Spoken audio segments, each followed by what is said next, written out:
Innal hamdalillah nahmaduhu wa nasta'inuhu wa nastahdi wa natubu ilaih wa na'udzu billahi min syururi anfusina wa sayyiati a'malina man yahdihillahu fala mudhillalah wa man yudlilhu fala hadiyalah asyhadu an la ilaha illallah wahdahu la syarikalah wa asyhadu anna Muhammadan abduhu wa rasuluhu la nabiyya ba'dah. Allahumma fassalli ala hadzal nabiyil karim Sayyidina wa maulana Muhammadin wa ala alihi wa sahbihi ajma'in. Usikum wa nafsi bitaqwallah faqad fazal muttaqun. Allahumma salli ala Muhammad wa ala alihi wa sahbihi wa sallim. Qala Allah Ta'ala fi kitabihil karim, a'udzu billahi minasy syaithanir rajim. Bismillahirrahmanirrahim. Ya ayyuhalladzina amanu taqullaha haqqa tuqatih wa la tamutunna illa wa antum muslimun. Wa qala aidan ar-rijalu qawwamuna 'alan nisa bima faddalallahu ba'dahum 'ala ba' wa bima anfaqu min amwalihim. Wa qala Nabi sallallahu alaihi wasallam al-yadul 'ulya khairun minal yadis sufla. Shadaqallahul 'azim wa sadaqa rasul karim. Alhamdulillah, kita bersyukur Allah Subhanahu wa taala masih menyampaikan kita ke dalam hari Jumat yang berkah ini, sehingga kita masih berkesempatan untuk memohon dihapuskannya dosa-dosa kita dari Jumat yang lalu ke Jumat yang ini. Salah satu kelebihan Jumat yang diberikan kepada mereka yang mempersiapkan diri melaksanakan sunnah-sunnah Nabi untuk hadir ke tempat ini lebih awal daripada waktunya, menyimak khutbah. Jadi salah satu kewajiban dari jamaah yang hadir itu menyimak khutbah. Jadi tidak berbicara sendiri, tidak tidur, atau tidak sedang memikirkan yang lain. Kemudian khatib menyampaikan pesan-pesan yang berkaitan dengan takwa dan hal-hal yang relevan dengan saat ini. Allah Subhanahu wa taala berfirman di dalam surah An-Nisa ayat 34 yang sebagian tadi saya bacakan. Ar-rijalu qawwamuna 'alan nisa. Bahwa laki-laki yang sudah berumah tangga itu adalah qawwam. Qawwam itu ditafsirkan oleh para ulama bukan hanya pemimpin tapi yang memberikan nafkah. Karena ayat itu dilanjutkan bima faddalallahu ba'dahum 'ala ba'din.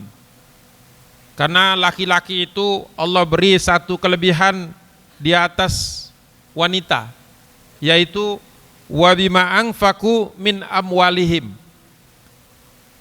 Yang mereka itu diberi oleh Allah Subhanahu wa taala tanggung jawab, yaitu berinfak untuk rumah tangganya dari harta yang dia miliki, min amwalihim. Ya. Sehingga ini menunjukkan bahwa seorang laki-laki itu kemuliaannya di sisi Allah Subhanahu wa taala itu diukur dari bagaimana dia memenuhi kebutuhan rumah tangganya. Itu di antara keutamaan-keutamaan yang lain. Jadi kalau ada laki-laki yang malas mencari nafkah, maka ini adalah salah satu hal yang buruk. Atau ada yang lebih parah lagi, mengandalkan istrinya dalam mencari nafkah. Ini sangat buruk. Sangat buruk karena bertentangan dengan ayat tadi, ar-rijalu qawwamuna 'alan nisa. Kecuali ada hambatan atau halangan yang berat, misalnya sakit, tidak bisa beranjak dari tempat tidur, atau baru saja kehilangan pekerjaan, sedang mencari lagi kerjaan yang baru, sehingga ada waktu di antara dia itu tidak dapat menafkahi keluarganya, masih dimaafkan. Sidang Jumat yang dirahmati Allah Subhanahu wa taala,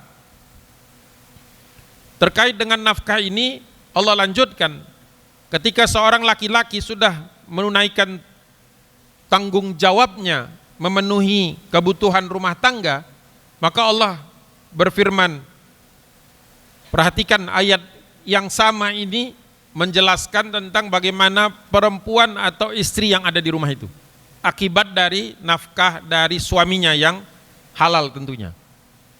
Fassalihatu qanitatun hafidhatul lil ghaib. Ya. Jadi istri yang dinafkahi dengan cara yang halal oleh suami yang bertanggung jawab, itu dampaknya ada 3. Yang pertama, istri jadi solehat. Solehat. Walaupun bukan satu-satunya. Ya harus ngaji, harus belajar, harus dididik. Tapi salah satu yang tidak bisa diabaikan adalah harta yang halal. Ya. Sehingga para ulama sering mengatakan kalau seseorang itu mendapati keluarganya tidak solehah, istri dan anak-anaknya, maka yang patut dia evaluasi pertama diantaranya adalah kehalalan dari nafkah.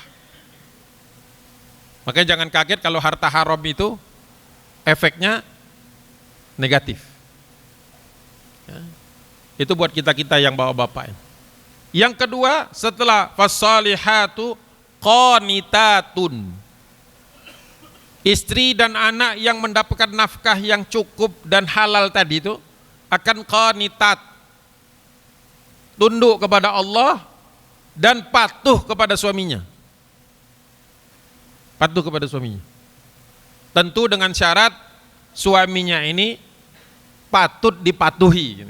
Kalau nyuruh kepada yang maksiat tentu saja tidak. Yang ketiga Allah sebutkan di sini hafidhatul lil ghaibi, spesifik sekali.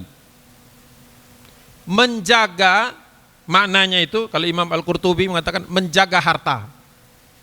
Kalau Imam Ibnu Katsir dalam tafsirnya menjaga kehormatan.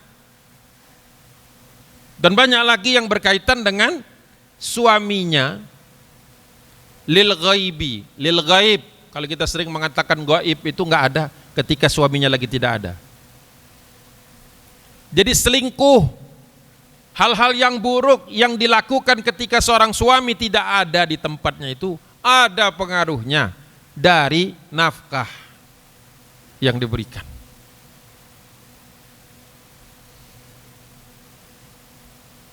Sidang Jumat yang dirahmati Allah Subhanahu wa taala, ini baru satu ayat tentang hubungan antara mencari nafkah dengan soliditas rumah tangga. Kalau kita gali kembali, tentu saja tidak di dalam format sholat Jumat, karena sholat Jumat itu khutbahnya pendek saja, sholatnya yang agak dipanjangkan, maka perlu kita sadari bahwa Allah Subhanahu wa taala juga seimbang. Ketika menyuruh sesuatu pasti ada penyeimbangnya. Sehingga kalau tadi ar-rijalu qawwamuna 'alan nisa, di ayat yang lain yaitu surat An-Nur ayat 37 Allah menggunakan khitab yang sama, rijalun, rijal, laki-laki yang bertanggung jawab. Disebutkan oleh Allah Subhanahu wa taala dalam firman-Nya, a'udzubillahi minasyaitonirrajim, rijalul la tulhihim tijaratu wala bai'un an dzikrillah. Laki-laki yang baik itu adalah yang tidak terlalaikan atau tidak dilalaikan tijaratun, dari perdagangannya, dari kerjanya, dari profesinya, wala bai'un, dan juga tidak dilalaikan oleh jual belinya, an dzikrillah, dari berzikir kepada Allah, wa iqamis shalah, dan menegakkan salat, wa ita'iz zakah, dan menunaikan zakat, dan yang keempat yakhafuna yauman tataqallabu fihil qulubu wal absar, dan hanya takut, artinya dia tidak takut kepada kemiskinan, dia hanya takut kepada satu hari di mana hati, di mana tergoncanglah hati dan penglihatan, yaitu hari kiamat atau hari hisab. Jadi penyeimbangnya, kalau ayat yang tadi Allah perintahkan untuk mencari nafkah, di sini Allah perintahkan juga jangan sampai mencari nafkah itu lalai dari zikrullah. Ya, jadi jangan sampai nanti ada yang mengatakan, saya sudah kerja keras Ustadz, saya sudah banting tulang, saya sudah pergi pagi pulang malam, tapi di rumah istri nggak solehat, nggak qanitah, dan nggak hafidhoh. Ada syarat tambahan. Di samping semangat nyari nafkah, ada syarat tambahannya. tidak lalai dari zikir, tidak lalai dari salat, dan kalau sudah mencapai nisab dan haulnya membayar zakat. Baru yang keempat, takut akan hari penghisaban. Hadis yang berkaitan dengan hari hisab itu, al-kayyisu min ummati man dana nafsahu wa amila lima ba'dal maut, kata Nabi. Umatku yang cerdas itu adalah yang bisa mengendalikan emosinya, man dana nafsahu wa amila lima ba'dal maut, dan beramal untuk kehidupan setelah kematian. Barakallahu li wa lakum fil Qur'anil azim wa nafa'ani wa iyyakum bima fihi minal ayati wa dzikril hakim.